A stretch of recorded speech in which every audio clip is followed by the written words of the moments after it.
Welcome to the Box Score Sports Podcast.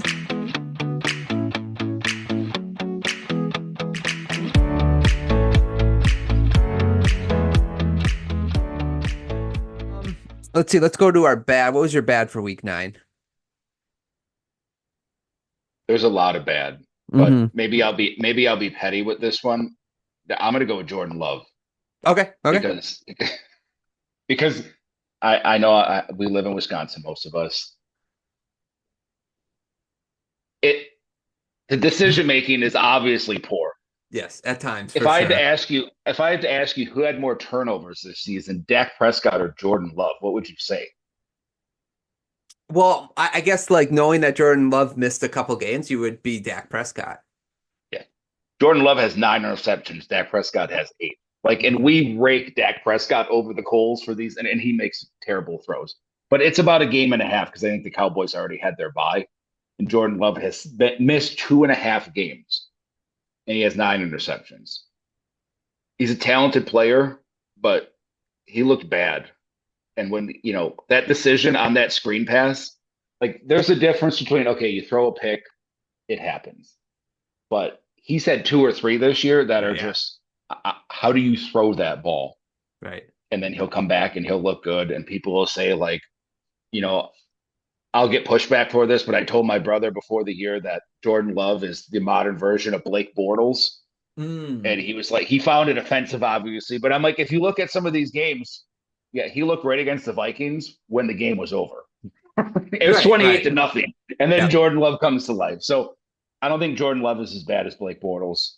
That's just me, doing my thing. But I mean, he's been bad in a lot of these games. Correct. And, you know, you kind of wrote it away last year and he made that play. Oh, it was just, it was a bad mistake against the 49ers at the end of the game. You're like, well, there's a lot of bad mistakes that pile up in these big games. Agreed.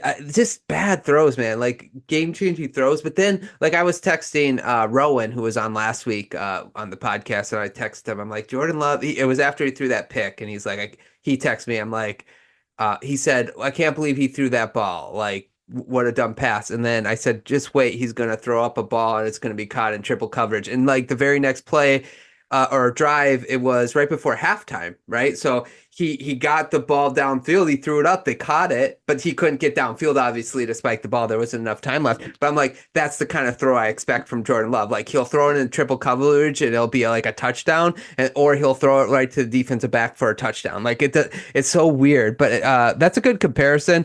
Maybe a modern day like older Brett Favre, like Brett Favre in his last couple years, where it's like either he'd throw it to Sidney Rice in the back of the end zone, like or he'll throw an interception across his body. Yeah. Yeah, Um, it just that this is in. I don't know if you expected that from him early on right. with what he showed, but it starts to add up after a while of this might be a thing. Yeah, yeah, it's true. Now, yeah, exactly. Well, and we'll wait and see. I have been getting a lot of text of a lot of Packer slander on the podcast, so don't worry, guys. You are still what 5-3, 6-2. Yep, So you're fine. five and You're fine. three. 5-3. You're fine. You're fine. And Jordan Love, let's be the only fair thing I'll say is it's his second season of actually playing quarterback. But you got to break those habits. You can't be throwing 7 points to the defense. You just can't. Not in a big game like that. Okay, my bad was Geno Smith and the Seattle Seahawks offensive line in particular. 7 sacks allowed. That doesn't even describe how much he was under pressure all game. So the offensive line is atrocious. And then Geno Smith threw like 3 of like Jordan Love interception was bad. There was some really bad ones from Geno. I think 2 of them were just awful. So I gave them a bad because it was a big game for them and with the play that the Seahawks had losing that game in overtime, and I felt like they kind of outplayed the Rams, but they kept shooting themselves in the foot. So losing that in overtime was rough for the Seahawks. So they get my bad, Geno Smith and the offensive line. Yeah, that was it's my before the season when we did the previews. My biggest criticism of the Seahawks was offensive line, and I just think we know who Geno Smith is, and I know every quarterback when they're pressured, it can kind of fall apart. But he just does this too much for the Seahawks to be a good team. And I think as the season has gone out, they're probably the clear fourth place team in this division. And especially when you punt away a game that they probably had no right losing. And again, you look at the stats and you go, wow, 363 and 3 touchdowns. But if you didn't watch the game, see the pressure, or pull up 2 of those interceptions, you'd be like, well, yeah, but they should have won that game. But same thing, just fell apart.